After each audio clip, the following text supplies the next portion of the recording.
Bem-vindos ao Nutrição Simplificada, o podcast que fala sobre nutrição e assuntos relacionados, de forma simples para pessoas que não são da área da saúde e também com estudantes e profissionais que queiram uma visão diferente. Meu nome é Matheus Silvestre, diretamente da capital do Ceará. Bom dia, boa tarde ou boa noite. Aqui quem fala é Carlos Eduardo, do Rio de Janeiro. E vamos aí para mais um episódio. Galera, quem fala aqui é o João Camilo de Salvador. Muito feliz de estar aqui com vocês nesse podcast. Vamos que vamos. Aqui quem fala é Maurício de Souza, de Resende, interior do Rio de Janeiro. E vamos para cima, falar sobre nutrição e simplificar o máximo possível.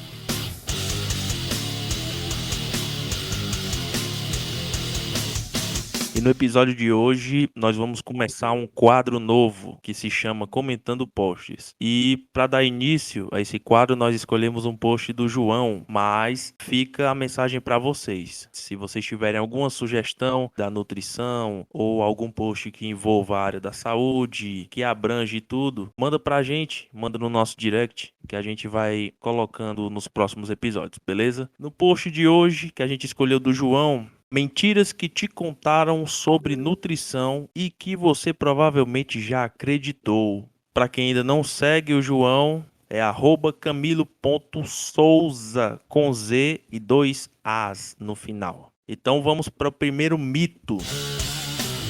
Carboidrato à noite engorda. Esse é um dos grandes mitos, né, da nutrição. Muita gente fala que o carboidrato engorda pelaquela ideia do estímulo à insulina, né? E todos nós sabemos que a insulina, ela estimula a lipogênese, né? O que seria a lipogênese? É a formação de gordura. E ela inibe a lipólise, que é a quebra da gordura, né? Também para ser oxidada, ser utilizada como fonte de energia.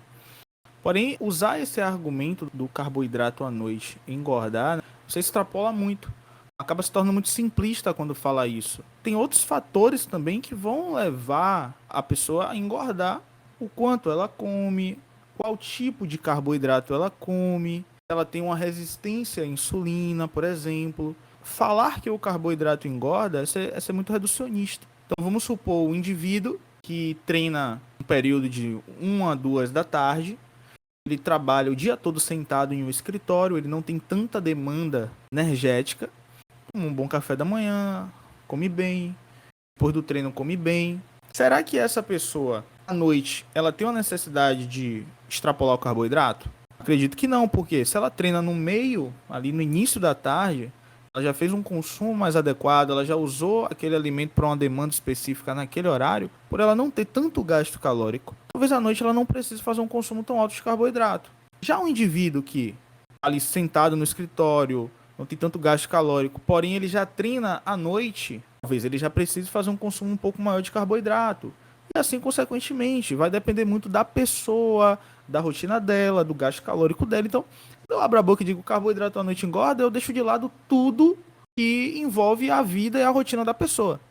Então, não Perde a individualidade, né? individualidade. Então, não existe eu afirmar isso e isso ser para todo mundo.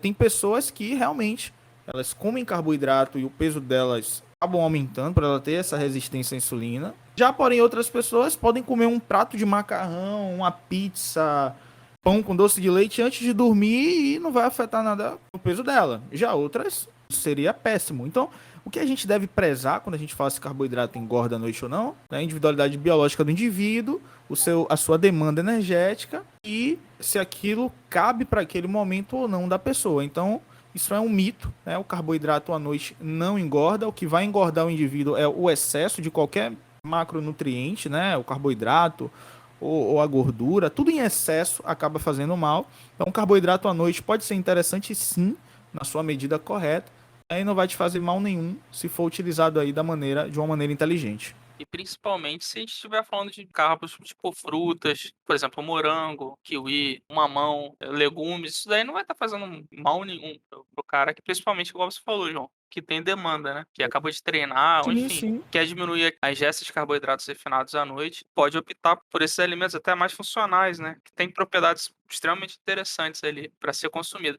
E empilhando mais o que você falou, João, tem a questão do ciclo circadiano, da crononutrição também, né? Que à noite realmente nosso metabolismo está mais resistente à insulina. Igual você comentou, depende muito do contexto do indivíduo, mas não pode extrapolar a bioquímica e a fisiologia de uma maneira tão esdrúxula, né? Com certeza, irmão. E hoje a gente acha pessoas que vão defender que à noite, como você falou, da crononutrição, aí vai ter pessoas que vão entrar em outras coisas, e cada um vai defendendo a sua linha. Porém, como a gente tem prezado, a gente sempre fala sobre isso, questão da individualidade, da resistência à insulina do indivíduo, da sua demanda. Então tudo isso deve ser levado em conta. Eu só falar que carboidrato engorda à noite é reducionismo, é ser muito simplista e fazer de um assunto que é voltado para cada pessoa e cada objetivo, né, tornar ele algo geral e universal, sendo que não é assim. Então, carboidrato à noite não engorda, vai engordar é o excesso, né, e deixando claro também a individualidade biológica de cada pessoa. 300 gramas de carbo de manhã, mesma coisa que 300 de carbo à noite. O segundo mito que a gente escuta bastante, se não comer de 3 em 3 horas, vai catabolizar.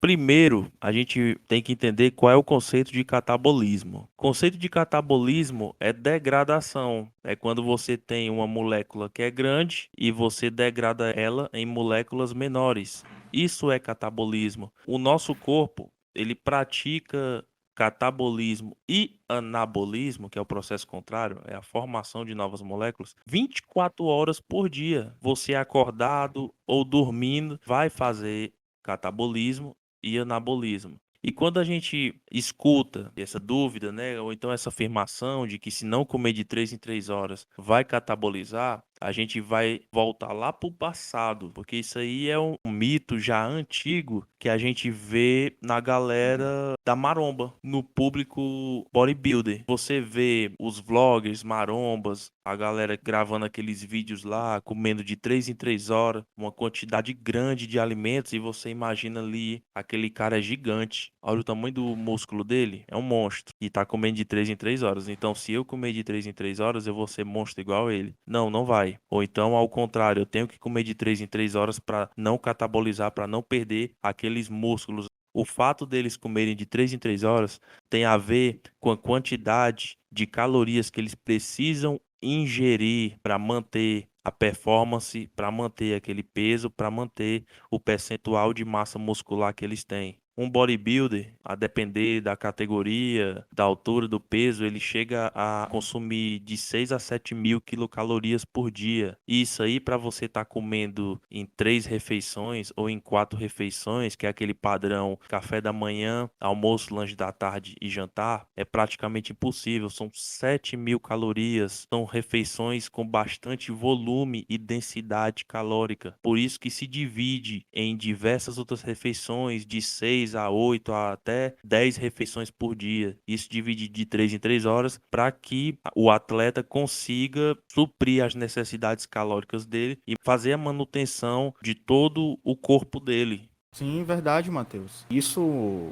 mostra também, né, que a questão da individualidade, né, que foi algo que se tornou aplicável a todo mundo, porque se os bodybuilders fazem e isso dá certo, todo mundo agora tem que fazer. Então isso se tornou popular por conta disso. Se todo mundo faz, se os caras que são grandes fazem e dão certo, eu também tenho que fazer. Então eu digo, por mim, e muitos de nós aqui fomos influenciados por essa ideia de comer de 3 em 3 horas. Eu lembro, na minha época de período de atleta, ou até mesmo antes de competir, e se eu perdesse uma refeição, aquilo já estava tão intrínseco em mim, na minha mente, o meu dia foi uma merda, porque eu perdi uma refeição, eu catabolizei, eu perdi massa magra, porque aquilo ficou tão fixado, né, como se algo obrigatório a se fazer, o comer de 3 em 3 horas. No dia que eu não conseguia, cara, era um dia ruim. Então, esses mitos, eles vão sendo enraizados na cultura e nas pessoas, e isso afeta o psicológico também. Tem atletas até hoje, mesmo com estudos, que mesmo com comprovação de que não precisa comer em 3 em 3 horas, se você chegar lá e falar pro cara que não precisa comer em 3 em 3 horas, ele não vai estar nem aí pra você, porque ele faz, dá certo, funciona e acabou. É assim, 3 em 3 horas, todo mundo tem que comer em 3 em 3 horas, tem que fazer 6 refeições no dia, todo mundo tem que comer 6 refeições no dia e dane-se. É assim que funciona. A gente sabe que não é necessário comer de 3 em 3 horas. Cada pessoa é uma pessoa. Cada indivíduo é único. Como é que eu posso chegar hoje pra um rapaz de 45 anos que a vida toda dele fez 3 refeições no dia, ele chega lá no meu consultório e fala pra mim assim: Camilo, hoje eu quero aumentar minha massa magra, quero ganhar peso, o que é que eu posso fazer? Ah, você vai chegar pra ele e vou falar, você vai comer agora de 3 em 3 horas, 6 refeições no dia. O cara comeu 3 refeições durante o dia, a vida dele toda. Agora tem que chegar pra esse cara e botar pra ele comer 6, 7 refeições no dia. Porque eu acho que pra ele vai ser melhor. Não é assim. Eu vou analisar, vou perguntar, vou entender, certo? E tentar fazer com que ele consiga comer as calorias que ele precisa em uma quantidade menor de refeições. Porque, pô, imagine você, uma pessoa que come 3 vezes no dia, passar a comer 6, 7 vezes no dia, algo trabalhoso, você já vai de encontro a tudo aquilo que é habitual no indivíduo. Você torna algo cansativo para a pessoa. A pessoa tem que comer em 3 horas, não é para todo mundo. Antes eu tinha essa ideia de que, 3 em 3 horas. Não, pô, tem pessoas que vão fazer 3, tem pessoas que vão fazer 4, tem pessoas que vão fazer 5.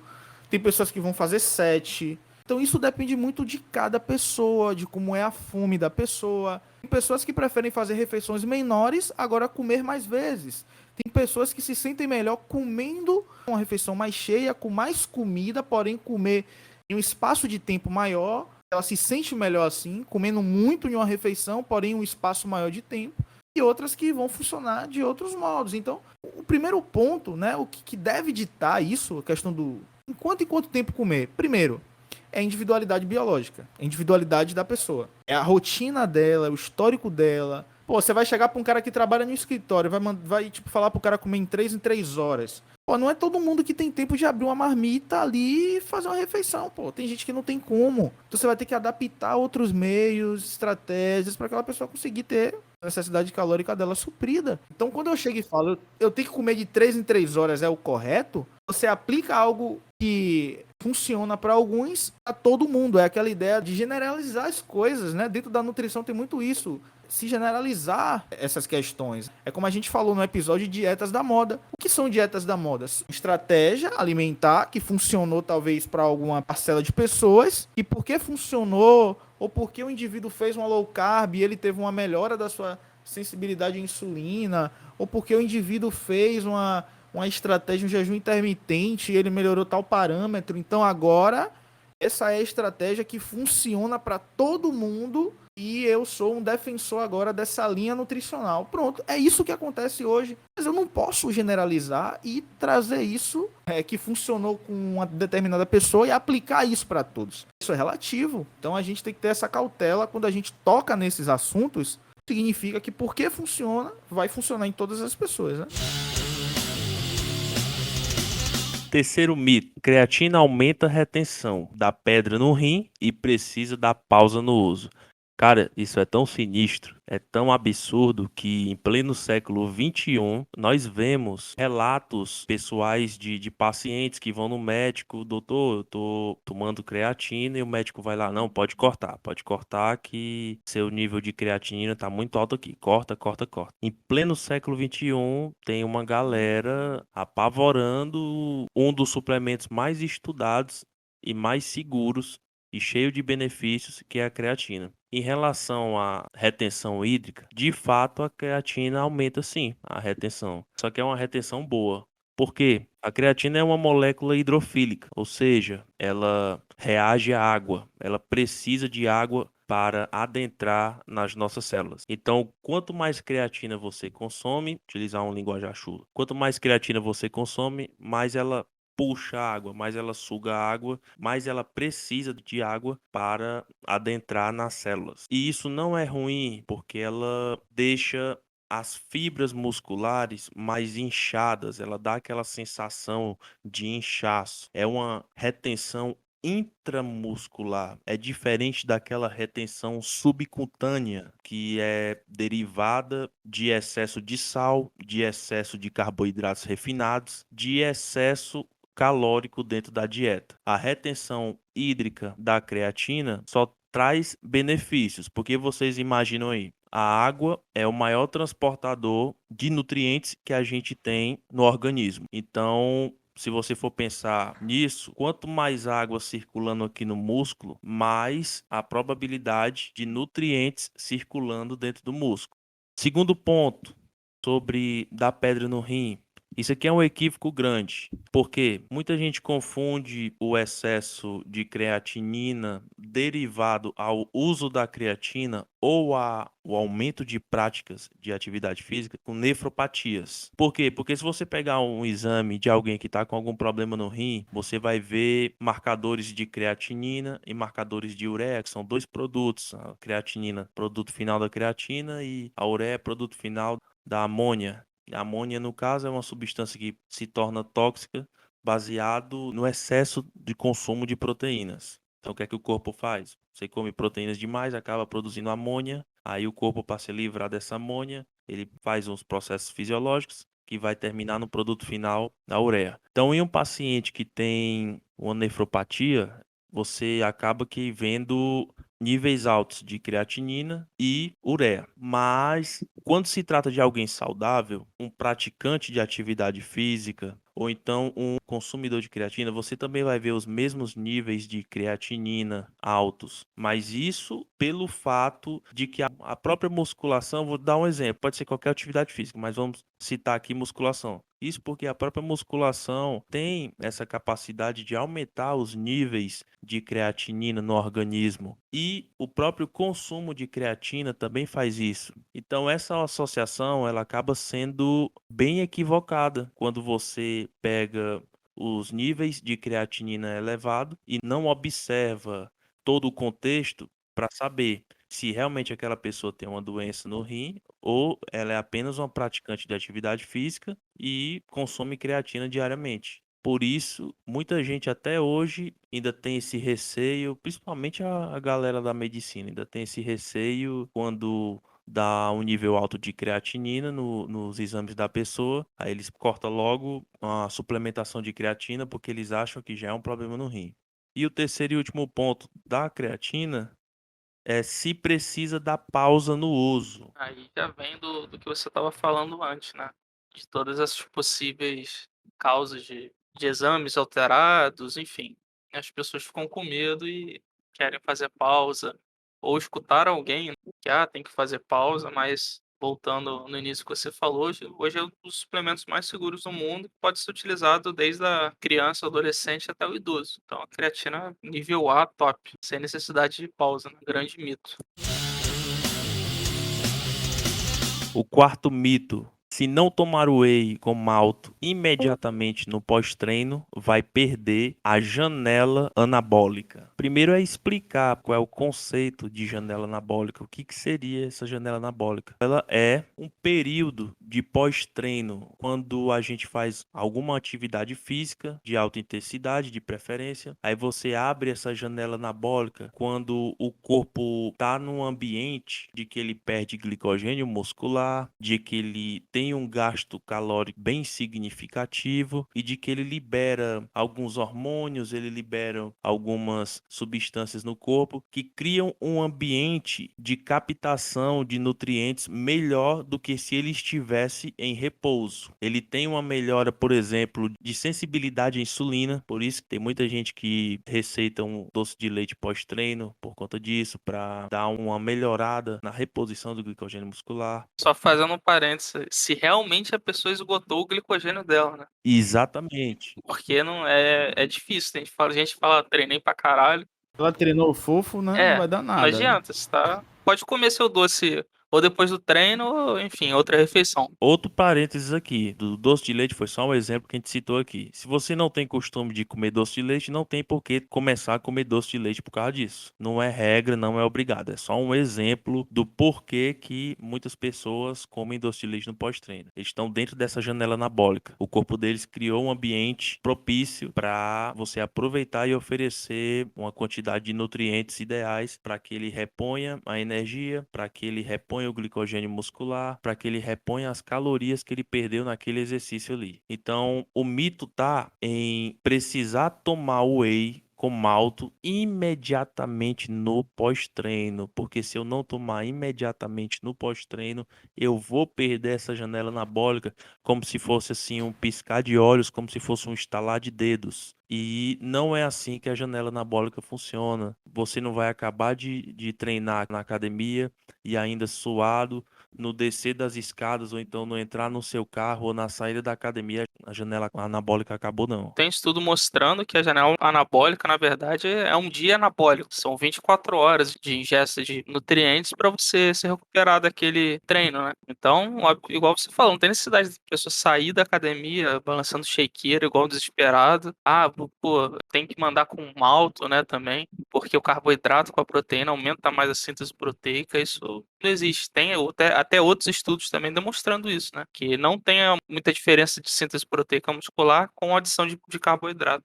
Só a proteína em si já faz o papel dela. E outra, em quantidade adequada, né? Se você tomar um carrilhão ali, você vai estar fazendo xixi caro depois. Verdade. E eu no post eu falei sobre o whey malto, né? Só pra galera entender. Por que ele falou de whey malto? Porque muitos desses mitos que a gente tem da nutrição, eles surgiram ali na década de 80, década de 90, início dos anos 2000 também, né? Somente com o crescimento da indústria de suplementos. A grande maioria das empresas, dos atletas, era muito comum ver eles tomando ali um shake de proteína com carboidrato, pós-treino, defendendo essa ideia da janela anabólica. Acho que quanto mais rápido você fizer uma ingestão de proteína e carboidrato junto, você vai evitar a perda, né, de massa magra, que é o catabolismo no caso. Você vai ter uma maior síntese proteica e, consequentemente, uma maior hipertrofia. Porém, a gente sabe que não é dessa forma que funciona. Você não tem necessidade de acabou o treino, já botar água ali no seu whey com malto ou com algum tipo de carboidrato e fazer a ingestão desse produto imediatamente, porque você acha que se você não consumir este produto, né, esse shake, você vai perder massa muscular. Então, em relação a isso, você pode ficar tranquilo. Pode chegar na sua casa, se organizar, não tem necessidade nenhuma de fazer essa ingestão imediatamente, certo? Então,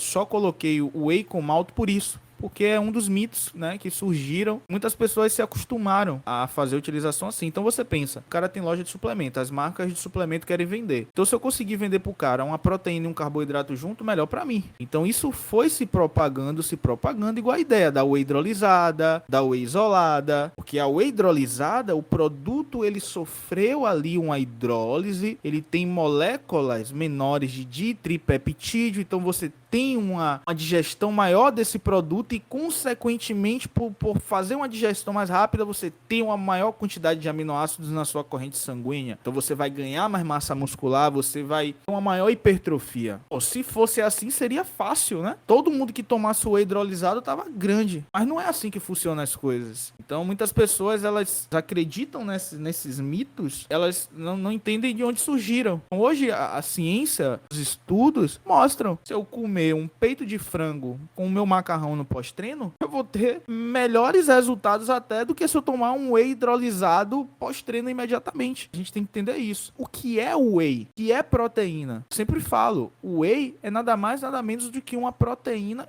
em pó, um alimento proteico. Então as pessoas, elas precisam entender o que vai importar realmente é o consumo total que você faz ao longo do dia. E não se é uma ultra proteína, se absorveu imediatamente, se você fez a ingestão dela com um carboidrato pós-treino para evitar o catabolismo. A gente tem que entender isso. A nutrição deve ser embasada no que a ciência diz, e não naquilo que é uma opinião formada, no sentido do que as pessoas, dos mitos, né, das crenças, igual crença popular, que a gente ouve muitas aí, né? Muitas crenças populares que são formadas e as pessoas acabam fazendo coisas que não tem nenhuma eficácia para determinada situação. Eu lembro mesmo que aquela H1N1 que tava rodando no WhatsApp, quem tomasse chá de erva doce matava o vírus. E aí minha mãe mandando mensagem para mim dizendo que ia trazer chá de erva doce para mim, que era bom para matar o vírus da H1N1. Eu falei, minha mãe, onde é que você tirou isso? Não, porque eu recebi aqui no WhatsApp. Eu falei, sim, minha mãe, mas o que tem a ver uma coisa com a outra? Não, é porque é bom, é porque mata. Ou seja, uma coisa que tava ali rodando, uma notícia, uma coisa que, porque um funcionou pro outro, e pra mim agora, às vezes o cara ficou até bom lá do negócio, não foi nem porque tomou o chá de boldo, foi porque outras coisas, o cara se tratou, tomou vários remédios, mas porque ele tomou chá de erva doce, ele ficou curado, aí pronto, ele passou isso pra todo mundo e funciona agora, é algo universal. Então, a gente pra entender que também funciona dessa forma, né? As pessoas acabam acreditando no que o outro diz e não é assim. Então, a ideia de quebrar esses mitos é fazer com que vocês entendam que a nutrição é embasada em ciência. E esse último ponto que eu coloquei no meu post sobre óleo de cártamo, né, ajuda a perder gordura localizada, isso foi um mito muito forte. As pessoas chegavam nas lojas de suplementos perguntando: eu quero um kit aí com cafeína, L-carnitina, óleo de cártamo com ômega 3, porque vendia assim, né? Óleo de cártamo com ômega 3. Isso era o kit. Então o cara tinha que tomar esse kit aí, irmão, pra perder peso. Porque o cártamo vai fazer com que você vá perder gordura localizada. Aí você se pergunta, poxa, a minha ingenuidade eu até acreditava nisso, né? Só que você vai começar a estudar bioquímica, estudar biologia, você entende de que, como assim gordura localizada? É o GPS? Eu não escolho qual gordura meu corpo vai queimar em qual parte. Se é a gordura lá da sola do pé, do dedão do pé, a gordura que tá aqui na minha papeira ou a gordura que tá no meu tríceps, eu não escolho, pô. Se eu pudesse escolher, seria fácil. Ou seria ótimo. Você, não, eu quero perder essa gordura aqui que eu tenho na barriga. A gente não tem esse poder, nenhum produto tem esse poder. Então a galera pega, às vezes, uma relação de uma substância com algo e aumenta, extrapola, né? A questão da L-carnitina. Qual é a questão da L-carnitina? As pessoas usam o que argumento? Ah, a L-carnitina, a gente tem uma enzima chamada L-carnitina palmitol-transferase, nossa mitocôndria, que ela auxilia aí na entrada Do ácido graxo. do ácido graxo para dentro da mitocôndria para ser oxidado. E a L-carnitina, ela entra com aquele argumento de que você está fazendo uma utilização, você está aumentando a quantidade de L-carnitina, consequentemente você vai mandar mais gordura para a sua mitocôndria. Mas não funciona dessa forma, não tem como você burlar isso. Se você já produz a L-carnitina, não tem como algo que vem de fora aumentar essa captação de gordura, de ácido graxo para dentro da mitocôndria. Porque já tem a demanda interna, né? Já tem a demanda. E na bioquímica, falando de forma simplista, quando você quer emagrecer, que você diminui a razão de insulina e glucagon, você já está ativando a transferência da carnitina palmitoil transferase para mitocôndria. Pronto, você não precisa gastar mais rio de dinheiro para comprar um suplemento. Sim, com certeza. E a gente já acha também na própria alimentação a L-carnitina. A gente já consome ela, a gente já faz uma utilização suficiente. Então, quando a gente vai entender que a gente foi enganado, a gente acreditou em muita coisa errada, a gente começa a ver, poxa, por que eu acreditava nisso? Eu acreditei que eu tinha que comer em 3 horas. Porque eu acreditei que eu tinha que tomar whey com malto no pós-treino. Porque eu acreditei nisso e naquilo. Por quê? O conhecimento que a gente tem hoje nos tornou pessoas para ter os olhos abertos, para estar passando informação para quem está nos ouvindo. Então hoje as pessoas que nos ouvem, elas estão recebendo aqui o conhecimento porque a gente tem estudado e a gente tem divulgado essas coisas para alertar as pessoas. Você não precisa comprar uma whey super cara. Você não precisa comprar L-carnitina. Você precisa aprender a comer. É o que você precisa fazer. Você precisa entender como funciona o seu corpo, a sua rotina e saber que o básico é o que funciona. Que o próprio alimento, alinhado ao treinamento e à mudança de alguns hábitos na sua vida, como a melhora da qualidade do seu sono, a diminuição do estresse, todos esses fatores, quando reunidos, eles vão melhorar a sua saúde de forma muito melhor e muito significativa. Tudo isso você consegue fazer sem nada milagroso que tenha um marketing para te enganar. Então, aprenda a fazer o básico, coma de forma equilibrada, mantenha-se ativo, se exercitando, melhore sua qualidade do sono, diminua o estresse, e eu tenho certeza, você fazer isso, você vai melhorar absurdamente a sua saúde e, consequentemente, a sua composição corporal. Então, a partir de hoje... Procurando sempre auxílio, Isso. né? Do profissional. Então, a partir de hoje, ao invés de gastar R$300 em um produto, paga R$300 numa consultoria de um nutricionista. Paga R$300 num atendimento nutricional, num acompanhamento nutricional. Porque tu gasta em 2 finais de semana fácil, que a gente sabe, Isso. bebendo e comendo. Isso. Agora sim, todo respeito, procura um profissional adequado. Procura um profissional que não vá por esses caminhos, né, que a gente tá falando hoje. Profissional low carb, especialista. É muito fácil hoje você ir pro profissional que vai querer aplicar a visão dele pra você. Então, é essa questão que eu tô falando. Procura um profissional excelente. Agora, procure alguém que você possa, né, realmente ter um acompanhamento adequado. Sou especializado em fazer você emagrecer comendo rapadura. Ó, bom marketing. Tome sua cervejinha no final de semana e emagreça. Arrasta pra cima e perca 10 quilos comendo pizza. Muito forte.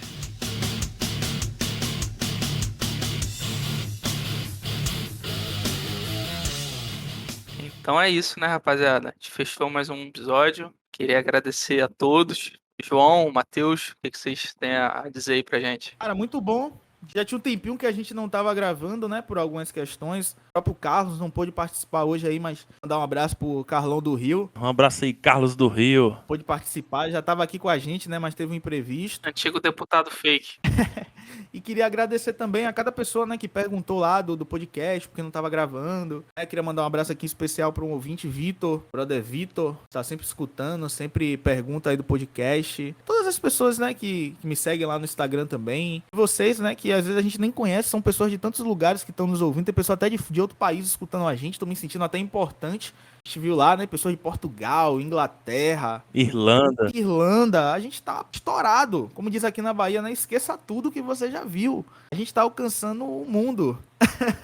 Então, assim, mandar um abraço pra essa galera e dizer lá, não esquece de compartilhar lá nos stories e marcar a gente. Fortalece aí, tá bom? Então, desde já, só agradecer e vamos pra cima. E lembrar, pessoal, que o feedback de vocês é muito importante pra gente. Então, curtam, comentem, compartilhem. Se quiserem fazer uma crítica daquelas grandes mesmo, pode fazer. Sugerir um tema. E sugerir o tema. Nós estamos aqui para trazer um trabalho para vocês de excelência e, como o próprio nome diz, simplificado. É isso? Queria mandar um abraço pro Wendel, o mestre da dieta flexível aqui no Brasil, parceiro. Antecessor de Caio Botura aí. Exatamente. E outra coisa, ó. Fica o convite aqui oficial, viu, Wendel? Você tá participando de um episódio para estar falando pra gente como é que funciona a dieta flexível. Que não tem nada a ver com comer Doritos e beber Coca-Cola, não. O segredo é o ketchup.